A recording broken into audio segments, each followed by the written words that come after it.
주님께서 여러분과 함께 마테오가 전한 거룩한 복음입니다. 주님 영광 받으소서. 그때 예수님께서 군중에게 말씀하셨다. 하늘나라는 밭에 숨겨진 보물과 같다. 그 보물을 발견한 사람은 그것을 다시 숨겨두고서는 기뻐하며 돌아가서 가진 것을 다 팔아 그 밭을 산다. 또 하늘나라는 좋은 진주를 찾는 상인과 같다. 그는 값진 진주를 하나 발견하자 가서 가진 것을 모두 처분하여 그것을 샀다. 주님의 말씀입니다. 그리스도님 찬양합니다. 평화를 빕니다. 오늘 잘 지내셨습니까? 많이 덥진 않으셨습니까? 더웠죠, 그죠? 오늘이 바로 중복입니다, 그죠? 중복. 이 복 중에서도 사실은 가장 중심이 되는 가장 더운 그런 중복입니다. 더위가 이제 극에 달하는 그런 시기이기 때문에 햇빛은 뜨겁고 땀은 줄줄 흐르고 그늘 하나가 마치 천국처럼 느껴지는 그런 오늘 하루를 우리가 보냈습니다. 그런데 이렇게 더운 날일수록 사실은 땅 속에서 자라는 작물들은 더 깊이 뿌리를 내리고 자라난다고 합니다. 겉으로는 메마르고 거칠어 보이는 밭이지만 그 안에는 생명이 움트고 보물이 자라고 있다는 것입니다. 오늘 복음에서도 예수님께서는 하늘나라는 밭에 숨겨진 보물과 같다라고 말씀을 하고 계십니다. 어떤 사람이 밭을 갈다가 보물을 하나 발견하게 됩니다. 그리고 그는 기뻐하며 돌아가 자신이 가진 모든 것을 팔아서 그 밭을 산다라고 이렇게 짧은 복음 속에 예수님께서는 강조를 하고 계십니다. 근데 그 보물은 사실은 눈에 띄는 자리에 있지 않았죠, 그죠? 오늘 제가 밑에 묻혀 있다 그랬잖아요, 그죠? 고된 노동과 땀, 인내 시간을 통과해야만 찾을 수 있는 것이 보물인지도 모릅니다. 마치 이 무더운 여름날 밭에서 일하는 농부의 땀처럼 우리 삶 속에서도 하느님의 나라는 그렇게 고단한 일상 속에 숨겨진 채 존재하고 있는 것이라고 할 수도 있을 것입니다. 오늘 우리가 보낸 이 무더운 하루하루 짜증나는 일도 많았을 것이고 피곤한 그런 인간관계도 많았을 것이고 또 그런 가운데서 또 가끔씩 시원한 물 한 잔 떠다주는 그 이웃들의 그런 사소한 선의 또한 우리가 그 안에서 이렇게 겪었을 수도 있습니다. 이 속에서 우리는 하느님 나라를 찾으려는 그런 눈을 가져야 된다는 사실을 기억합니다. 그럴 때 내가 만나게 되는 그 모든 순간들은 사실 보물이 될 수가 있기 때문입니다. 그리고 사실 하느님은 화려한 자리, 드러나는 자리에 있지 않고 오히려 평범하고 무더운 그런 삶 속에 숨겨져 있다는 사실을 기억하면 좋겠습니다. 밭에 묻혀 있다는 것이죠, 그죠? 이 묻혀 있는 보물을 찾는 것이 우리에게 있어서는 어떻게 보면 가장 중요한 일이라고 하겠습니다. 어떻게 하면 이 보물을 우리는 찾을 수 있을까요? 우리가 이렇게 성인이라고 얘기하고 또 훌륭하다고 생각하는 사람들은 이런 것들을 잘 하셔서 하느님을 만나고 체험하고 그 보물 같은 그런 삶을 이렇게 살아갈 수 있었습니다. 우리하고는 좀 다른 분들일까요? 그분들은 이 무더위에 무더위도 느끼지 않았을까요? 제 생각에는 더 뜨거운 무더위를 이렇게 겪으셨고 그런 가운데서 오히려 하느님을 더 뜨겁게 만나지 않았나 하는 생각을 해봅니다. 구약 성경에서 가장 뜨겁게 하느님을 만난 사람이 누굽니까? 모세죠, 그죠? 모세죠. 모세는 어디서 하느님을 만납니까? 불타는 떨기나무에서, 그죠? 우리 지금 중복이라고 덥다고 하는데 모세는 불타는 떨기나무에서 하느님을 만났다는 사실 우리가 기억해야 됩니다. 그죠? 또 신약으로 건너오면 누가 하느님을 가장 뜨겁게 또 만납니까? 누가 그렇습니까? 예. 신약으로 오면 그죠? 사도 바울. 사도 바울은 언제 하느님을 만납니까? 뜨거운 눈에서 비늘이 떨어지는 체험을 통해서 그죠? 다마스커스로 예수님을 믿는 사람들 막 잡으러 가다가 거기서 하느님을 탁 만나게 되면서 눈이 어떻게 됩니까? 눈이 멀어버리죠. 눈이 완전히 막 뜨거워서 멀어버립니다.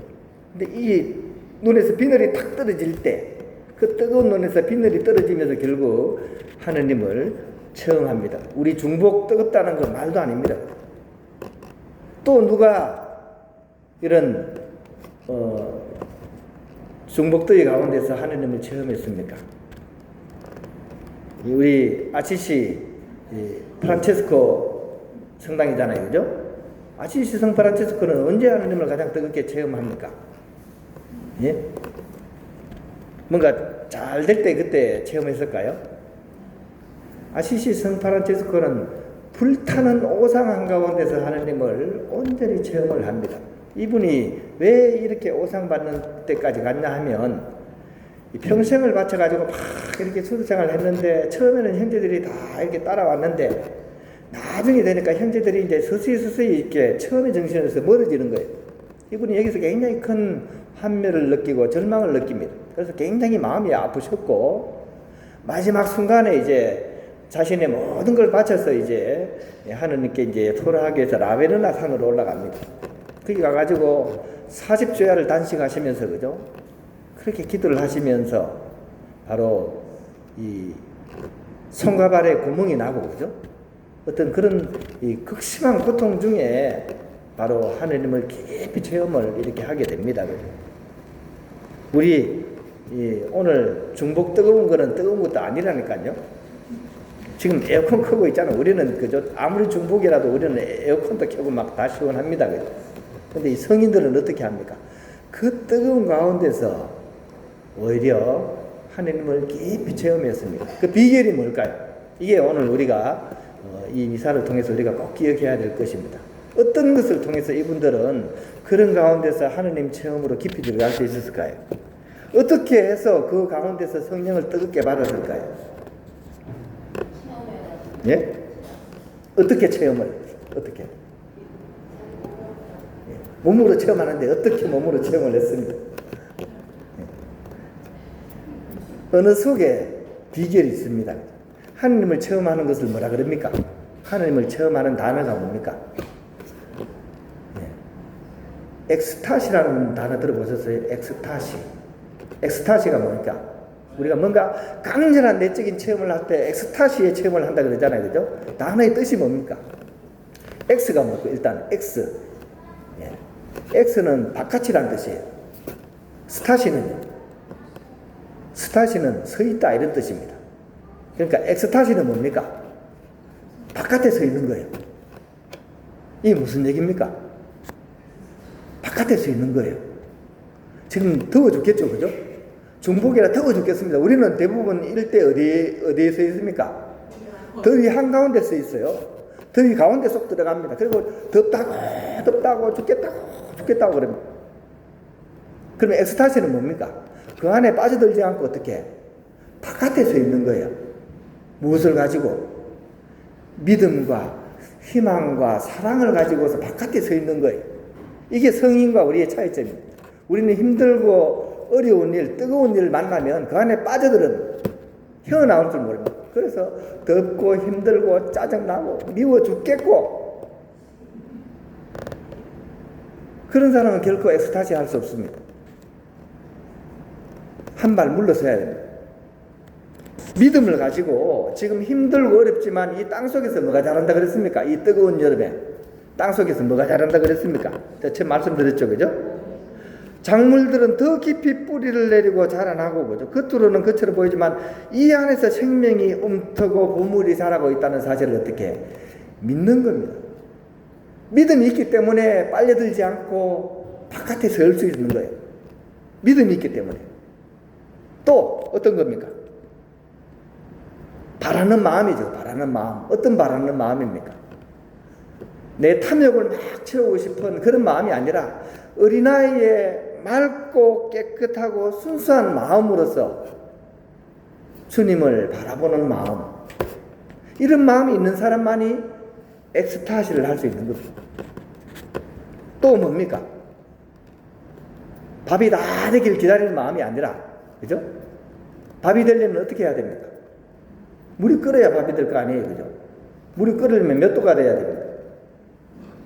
100도 이상은 돼야 돼요, 그죠? 우리는 대부분 몇 도에서 밥 되길 기다립니다. 80도, 90도 정도에서 밥이 되라고 얘기합니다. 그럼 밥이 됩니까? 안 됩니까? 되긴 되죠. 어떤 밥 됩니까? 서른밥 됩니다. 서른밥. 삼천밥 되거나. 어떻게 해야 됩니까? 물이 끓을 때까지 무엇을 가지고서? 사랑의 마음을 가지고서 그분을 찾으려는 그런 뜨거운 사랑의 마음으로서 노력하고 애쓰고 정성을 쏟을 때 우리는 엑스타시 할 수 있는 겁니다. 그렇게 할 수 있는 마음만이 결국은 나에게 주어진 이 무더위에 매몰되지 않고 한 발 물러서서 나와 함께 이 뜨거운 여름을 함께 하시는 주님을 만나고 체험할 수 있는 겁니다. 그것이 되는 사람만이 진정한 찬양이 되는 거예요. 우리 찬양 잘하는 분들이지 않습니까? 그죠? 성령기들 찬양 잘하는 거 제가 알고 있습니다. 근데 입으로만 찬양하면 어떻습니까? 앵무새 찬양이에요. 어떤 찬양이 돼야 됩니까? 주님과 함께하는 찬양이 돼야 됩니다. 온전히 그분과 함께하는 찬양이 되게 될 때 우리는 진정한 그런 신앙인이 되고 또 진정한 그런 성령 기도의 그런 모임이 되게 되는 겁니다. 예, 제가 너무 이렇게 길게 얘기하니까 여러분들이 더워 죽겠는데 왜 저렇게 길게 하나 막 그러시는 것 같습니다. 하지만 제가 무슨 말씀드린 건 기억나시죠? 그죠? 이 순간에 매몰되지 말고 우리가 한 발 물러서서 믿음과 희망과 사랑의 마음으로서 이 현실에 빠져들지 않고 주님을 이렇게 바라보게 될 때 우리는 주님과 함께 살아가는 그런 삶으로서 이 성인들과 같은 그런 삶의 여정을 우리가 걸어갈 수 있게 될 것입니다. 영광이 성부와 성자와 성령께